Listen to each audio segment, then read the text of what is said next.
ಪರಿಷತ್ತಿನಲ್ಲಿ ಸಹಕಾರಿ ಕಾಯ್ದೆಗೆ ಕೆಲವು ತಿದ್ದುಪಡಿಗಳನ್ನು ತರ್ತಕ್ಕಂಥದ್ದಕ್ಕೆ ಮಂಡಿಸಿದ್ದ ವಿಧೇಯಕದ ಮೇಲೆ ಸದನ ಸಮಿತಿ ರಚನೆ ಮಾಡಿದ್ರು. ಸದನ ಸಮಿತಿಯ ರಚನೆ ಹಿನ್ನೆಲೆಯಲ್ಲಿ ಇವತ್ತು ಎರಡನೇ ಸಭೆಯನ್ನು ಈ ದಿವಸ ನಡೆಸಿದ್ದೇವೆ. ಈ ಸಭೆಯಲ್ಲಿ ನಮ್ಮ ಕಾನೂನು ಸಚಿವರು ಕೂಡ ಭಾಗವಹಿಸಿದ್ರು. ಇತರ ಎಲ್ಲ ಗೌರವಾನ್ವಿತ ಸದಸ್ಯರು ಕೂಡ ಭಾಗವಹಿಸಿದ್ರು. ಕೆಲವು ಸಲಹೆಗಳನ್ನು ಕೊಟ್ಟಿದ್ದರು. ಆ ಸಲಹೆ ಹಿನ್ನೆಲೆಯಲ್ಲಿ ಕೆಲವು ಸಣ್ಣ ಪುಟ್ಟ ತಿದ್ದುಪಡಿಗಳನ್ನು ಸಲಹೆ ಮಾಡಿದರೆ ಅದನ್ನು ಒಳಗೊಂಡಂತೆ ಮುಂದಿನ ಅಧಿವೇಶನದಲ್ಲಿ ಮಂಡಿಸಿ ಅದರ ಮಂಜೂರಾತಿಯನ್ನು ಪಡಿತಕ್ಕಂಥ ಪ್ರಯತ್ನವನ್ನು ಮಾಡ್ತಾ ಇದ್ದೀವಿ. ಸರ್, ಸಿಎಂ ಡಿಸಿಎಂ ವಿಚಾರ ಸಂಬಂಧಪಟ್ಟ ಚರ್ಚೆ ಆಗ್ತಿದೆ. ಬದಲಾವಣೆ ಬಿಲ್ಲಿನ ಕೇಳಿ ಸಾಕು, ಬಿಲ್ಲಿಂದ ಯಾರು ಕೂಡ ಮಾತನಾಡಬೇಡಿ ಅಂತೇಳಿ ಅಧ್ಯಕ್ಷ ಇವತ್ತು ಹೇಳಿದ್ದಾರೆ. ನೋಡ್ರಿ, ನೋಟಿಸ್ ಕೊಡ್ಲೇ ಬಿಡಿ, ಕೊಟ್ಟಾದ್ಮೇಲೆ ಹೇಳ್ತೀನಿ. ನಾವು ನೋಡ್ರಿ, ಅವ್ರು ಸಲಹೆ ಮಾಡ್ಬೋದು, ಸಾರ್ವಜನಿಕವಾಗಿ ಕೆಲವು ಕಾಂಟ್ರವರ್ಸಿಗಳನ್ನು ಆಗಬಾರ್ದು ಅಂತ ನಾನು ಒಪ್ತೇನೆ, ಬೇರೆಯವರು ಒಪ್ತಾರೆ. ಆ ರೀತಿ ಮಾತಾಡಿರ್ಬೋದು. ನಾವು ಹೇಳ್ತಕ್ಕಂಥದ್ದಕ್ಕೆ ಏನು ಹೇಳಿದ್ರೆ ಏನು ತಪ್ಪಾಗ್ತದೆ? ಏನು ರೀ ತಪ್ಪಾಗ್ತದೆ? ಕೇಳಬಾರ್ದ ನಾವು? ಏನು ನಾವು ಕೇಳಿದ್ದೆ ತಪ್ಪಾಗ್ತದೆ? ಕೇಳಿದ್ದೆ ತಪ್ಪಾಗ್ತದೆ ಅಂದರೆ ನಾನು ಎಂಥದೇ ಕ್ರಮ ಬಂದರೂ ನಾನು ಎದುರಿಸಲಿಕ್ಕೆ ಸಿದ್ಧ ಇದ್ದೀನಿ. ವಾರ್ನಿಂಗ್ ನಾನು ಕೇಳ್ತೀನೇನ್ರಿ? ನಾನೇ ರಾಜಣ್ಣನೇ. ನಾನು I am not for power. ಅಧಿಕಾರಕ್ಕೆ ಅಂಟಿಕೊಳ್ತಕ್ಕ ಬಾಯಿ ಬೀಗ ಎಲ್ಲರೂ ಹಾಕ್ಕೋಬೇಕು. ಎಲ್ಲರೂ ಹಾಕ್ಕೊಂಡ್ರೆ ನಾವು ಹಾಕ್ಕೊತೀವಿ. ಅವ್ರು ಹೇಳೋದಕ್ಕೆ ಹೇಳೋರು ಬಿಟ್ಬಿಟ್ಟು ಬರೀ ನಮ್ಗೆ ಹೇಳಿದ್ರೆ ನಾವು ಕೇಳೋನೇ ಅಲ್ಲ.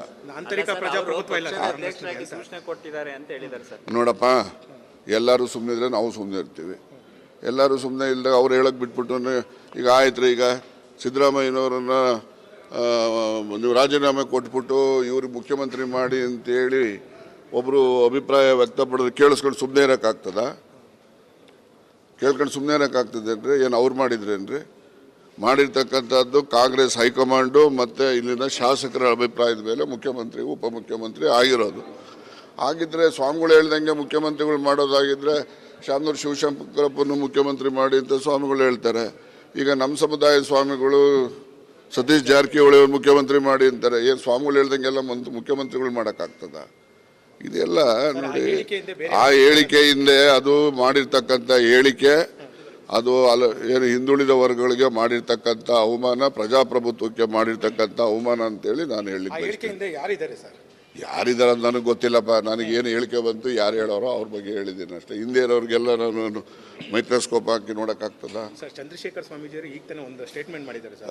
ರಾಜಣ್ಣ ಅವರು ಅಪೆಕ್ಸ್ ಬ್ಯಾಂಕ್ನ ಹಗರಣದಲ್ಲಿ ಸಿಲ್ಕೊಂಡಿದ್ದಾರೆ, ಪರವಾಗಿ ಮಾತನಾಡ್ತಾ ಇದ್ದಾರೆ ಅಂತೇಳಿ ನೇರವಾಗಿ ಹೇಳಿದ್ದಾರೆ. ಹೌದೌದು, ಹಗರಣದಲ್ಲಿ ನಾವು ಸಿಕ್ಕಾಕೊಂಡಿದ್ದೀವಲ್ವಾ? ಆಯ್ತು, ತನಿಖೆ ಮಾಡಲಿ, ಹೇಳಿ, ಯಾರು ಬೇಡ ಅಂತಾರೆ. ಅಯ್ಯೋ, ನಾನು CM ಪರವಾಗಿದ್ದೀನಿ ಅಂತಲ್ಲ, ಪ್ರಜಾಪ್ರಭುತ್ವದ ಪರವಾಗಿದ್ದೀನಿ. ಗೊತ್ತಾಯ್ತಾ? CM ಪರವಾಗಿ ಈಗ ಸಿದ್ದರಾಮಯ್ಯನವರದನ್ನ ಈಗ ನಾನು ಹೆಚ್ಚು ಇಷ್ಟಪಡೋದು ಯಾಕೆ ಅಂದರೆ ಸಾಮಾಜಿಕ ನ್ಯಾಯ ಕೊಡ್ತಾರೆ, ಬಡವ್ರ ಪರವಾಗಿರ್ತಾರೆ. ಈಗೆಲ್ಲ ಈ ಅನ್ನಭಾಗ್ಯ ಯೋಜನೆ ಎಲ್ಲ ಯಾರಿಗೆ ಕೊಟ್ಟಿದ್ದು? ಅನ್ನಭಾಗ್ಯ ಯೋಜನೆಯಿಂದ ಇಡೀ ದೇಶದಲ್ಲಿ ಇವತ್ತು ಯಾರೊಬ್ಬರು ಕೂಡ ಹಸಿವಿನಿಂದ ಬಳಲ್ತಾ ಇಲ್ಲ ಅನ್ನೋತಕ್ಕಂಥ ಒಂದು ಕ್ರಾಂತಿಗೆ ಸಿದ್ದರಾಮಯ್ಯನವರೇ ಒಂದು ಬುನಾದಿಯನ್ನು ಹಾಕಿದಂಥವ್ರು. ಬಡವ್ರ ಪರವಾಗಿ ಕೆಲಸ ಮಾಡೋರಿಗೆ ನಾವು ಯಾವಾಗಲೂ ಕೂಡ ಬೆಂಬಲಿಸಿದ್ರೆ ಇನ್ನೂ ಹೆಚ್ಚು ಬಡವ್ರ ಪರವಾಗಿ ಕೆಲಸ ಮಾಡ್ತಾರೆ. ಆ ದೃಷ್ಟಿನಲ್ಲಿ ನಾನು ಅವ್ರ ಜೊತೆಲಿದ್ದೇನೆ ಹೊರತು ಬೇರೆ ಏನೇ ಕಾರಣ ಅಲ್ಲ. ಆಯ್ತು ಬಿಡಿ, ಆಯ್ತು. ಅವ್ರ ಜಾಗ ಕೇಳಿರಲ್ಲ, ಅವ್ರೆಲ್ಲೋ ಕೊಡ. ಆಯ್ತು ಬಿಡ್ರಿ, ಆಯ್ತು. ಮಂಜು ಹೇಳಿದಾನಲ್ವಾ, ಅವ್ನು ಫಸ್ಟ್ ಅವ್ನಿಗೆ ಹಾಕ್ಸರ್. ಈಗ ಆಯ್ತು ಬಿಡಿ. ಈಗ ನೋಡಿ, ಆಯ್ತು, ಜಾಸ್ತಿ ಯಾರು ಕಮ್ಮಿ ಮಾಡ್ಕೊಳಕ್ ಹೇಳಿ. DK ಸುರೇಶ್ ಅವರು ಮಾತನಾಡಿಲ್ಲ. ಆಯ್ತಪ್ಪ, DK ಸುರೇಶ್ ಚುನಾವಣೆಗೆ ಹೋಗೋಣ ಅಂತ ಹೇಳಿದ್ದಾರೆ ಸರ್. DK ಸುರೇಶ್ ಚುನಾವಣೆಗೆ ಹೋಗೋಣ. ಈಗ ನೋಡಪ್ಪ, ಇಷ್ಟೇ. DK ಸುರೇಶ್ ಅಂತ ಹೇಳಿದ್ರಿ ನೀವು.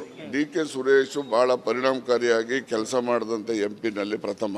ವಿಧಾನ ಪರಿಷತ್ತಿನಲ್ಲಿ ಸಹಕಾರಿ ಕಾಯ್ದೆಗೆ ಕೆಲವು ತಿದ್ದುಪಡಿಗಳನ್ನು ತರ್ತಕ್ಕಂಥದ್ದಕ್ಕೆ ಮಂಡಿಸಿದ್ದ ವಿಧೇಯಕದ ಮೇಲೆ ಸದನ ಸಮಿತಿ ರಚನೆ ಮಾಡಿದ್ರು. ಸದನ ಸಮಿತಿಯ ರಚನೆ ಹಿನ್ನೆಲೆಯಲ್ಲಿ ಇವತ್ತು ಎರಡನೇ ಸಭೆಯನ್ನು ಈ ದಿವಸ ನಡೆಸಿದ್ದೇವೆ. ಈ ಸಭೆಯಲ್ಲಿ ನಮ್ಮ ಕಾನೂನು ಸಚಿವರು ಕೂಡ ಭಾಗವಹಿಸಿದ್ರು. ಇತರ ಎಲ್ಲ ಗೌರವಾನ್ವಿತ ಸದಸ್ಯರು ಕೂಡ ಭಾಗವಹಿಸಿದ್ರು. ಕೆಲವು ಸಲಹೆಗಳನ್ನು ಕೊಟ್ಟಿದ್ದರು. ಆ ಸಲಹೆ ಹಿನ್ನೆಲೆಯಲ್ಲಿ ಕೆಲವು ಸಣ್ಣ ಪುಟ್ಟ ತಿದ್ದುಪಡಿಗಳನ್ನು ಸಲಹೆ ಮಾಡಿದರೆ ಅದನ್ನು ಒಳಗೊಂಡಂತೆ ಮುಂದಿನ ಅಧಿವೇಶನದಲ್ಲಿ ಮಂಡಿಸಿ ಅದರ ಮಂಜೂರಾತಿಯನ್ನು ಪಡಿತಕ್ಕಂಥ ಪ್ರಯತ್ನವನ್ನು ಮಾಡ್ತಾ ಇದ್ದೀವಿ. ಸರ್, ಸಿಎಂ ಡಿಸಿಎಂ ವಿಚಾರ ಸಂಬಂಧಪಟ್ಟಂತೆ ಚರ್ಚೆ ಆಗ್ತಿದೆ ಬದಲಾವಣೆ ಬಗ್ಗೆ. ಬಿಲ್ಲಿಂದ ಕೇಳಿ ಸಾಕು, ಬಿಲ್ಲಿಂದ ಯಾರು ಕೂಡ ಮಾತನಾಡಬೇಡಿ ಅಂತೇಳಿ ಅಧ್ಯಕ್ಷ ಇವತ್ತು ಹೇಳಿದ್ದಾರೆ. ನೋಡ್ರಿ, ನೋಟಿಸ್ ಕೊಡ್ಲೇ ಬಿಡಿ, ಕೊಟ್ಟಾದ್ಮೇಲೆ ಹೇಳ್ತೀನಿ. ನಾವು ನೋಡ್ರಿ, ಅವ್ರು ಸಲಹೆ ಮಾಡ್ಬೋದು, ಸಾರ್ವಜನಿಕವಾಗಿ ಕೆಲವು ಕಾಂಟ್ರವರ್ಸಿಗಳನ್ನು ಆಗಬಾರ್ದು ಅಂತ ನಾನು ಒಪ್ತೇನೆ, ಬೇರೆಯವರು ಒಪ್ತಾರೆ. ಆ ರೀತಿ ಮಾತಾಡಿರ್ಬೋದು. ನಾವು ಹೇಳ್ತಕ್ಕಂಥದ್ದಕ್ಕೆ ಏನು ಹೇಳಿದ್ರೆ ಏನು ತಪ್ಪಾಗ್ತದೆ, ಏನು ತಪ್ಪಾಗ್ತದೆ ಕೇಳಬಾರ್ದ ನಾವು? ಏನು ನಾವು ಕೇಳಿದ್ದೆ ತಪ್ಪಾಗ್ತದೆ? ಕೇಳಿದ್ದೆ ತಪ್ಪಾಗ್ತದೆ ಅಂದರೆ ನಾನು ಎಂಥದೇ ಕ್ರಮ ಬಂದರೂ ನಾನು ಎದುರಿಸಲಿಕ್ಕೆ ಸಿದ್ಧ ಇದ್ದೀನಿ. ವಾರ್ನಿಂಗ್ ನಾನು ಕೇಳ್ತೀನೇನ್ರಿ?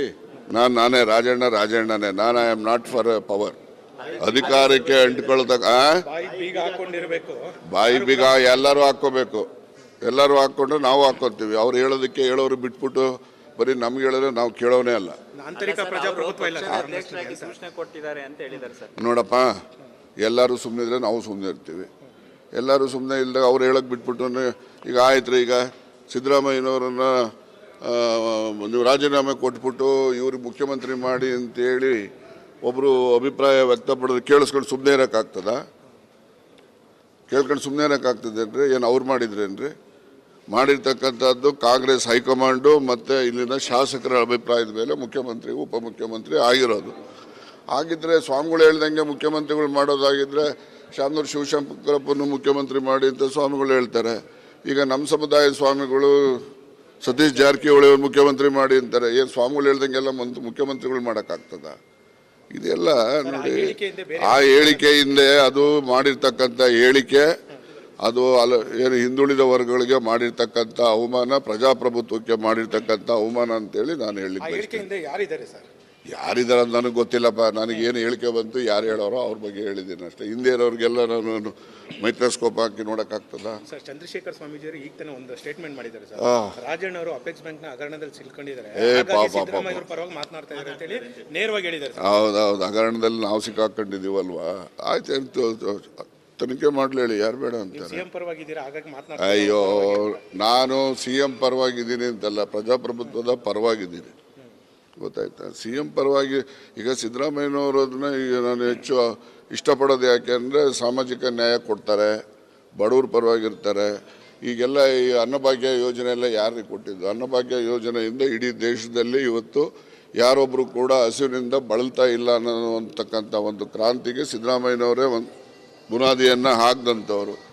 ಬಡವ್ರ ಪರವಾಗಿ ಕೆಲಸ ಮಾಡೋರಿಗೆ ನಾವು ಯಾವಾಗಲೂ ಕೂಡ ಬೆಂಬಲಿಸಿದ್ರೆ ಇನ್ನೂ ಹೆಚ್ಚು ಬಡವ್ರ ಪರವಾಗಿ ಕೆಲಸ ಮಾಡ್ತಾರೆ. ಆ ದೃಷ್ಟಿನಲ್ಲಿ ನಾನು ಅವ್ರ ಜೊತೆಲಿದ್ದೇನೆ ಹೊರತು ಬೇರೆ ಏನೇ ಕಾರಣ ಅಲ್ಲ. ಆಯ್ತು ಬಿಡಿ, ಆಯ್ತು, ಅವ್ರ ಜಾಗ ಕೇಳಿರಲ್ಲ, ಅವ್ರೆಲ್ಲೋ ಕೂಡ ಆಯ್ತು ಬಿಡ್ರಿ. ಆಯ್ತು, ಮಂಜು ಹೇಳಿದಾನಲ್ವಾ, ಅವ್ನು ಫಸ್ಟ್ ಅವ್ನಿಗೆ ಹಾಕ್ಸರ್. ಈಗ ಆಯ್ತು ಬಿಡಿ, ಈಗ ನೋಡಿ ಆಯ್ತು, ಜಾಸ್ತಿ ಯಾರು ಕಮ್ಮಿ ಮಾಡ್ಕೊಳಕ್ ಹೇಳಿ. ಡಿ.ಕೆ. ಸುರೇಶ್ ಅವರು ಒಂದು ಮಾತನಾಡಿಲ್ಲ. ಆಯ್ತಪ್ಪ, ಡಿ.ಕೆ. ಸುರೇಶ್ ಎಲ್ಲ ಚುನಾವಣೆಗೆ ಹೋಗೋಣ ಅಂತ ಹೇಳಿದ್ದಾರೆ ಸರ್. ಡಿ.ಕೆ. ಸುರೇಶ್ ಚುನಾವಣೆಗೆ ಹೋಗೋಣ. ಈಗ ನೋಡಪ್ಪ, ಇಷ್ಟೇ ಡಿ.ಕೆ. ಸುರೇಶ್ ಹೇಳಿದ್ರಿ ನೀವು. ಡಿ.ಕೆ. ಸುರೇಶ್ ಬಹಳ ಪರಿಣಾಮಕಾರಿಯಾಗಿ ಕೆಲಸ ಮಾಡಿದಂಥ MP ನಲ್ಲಿ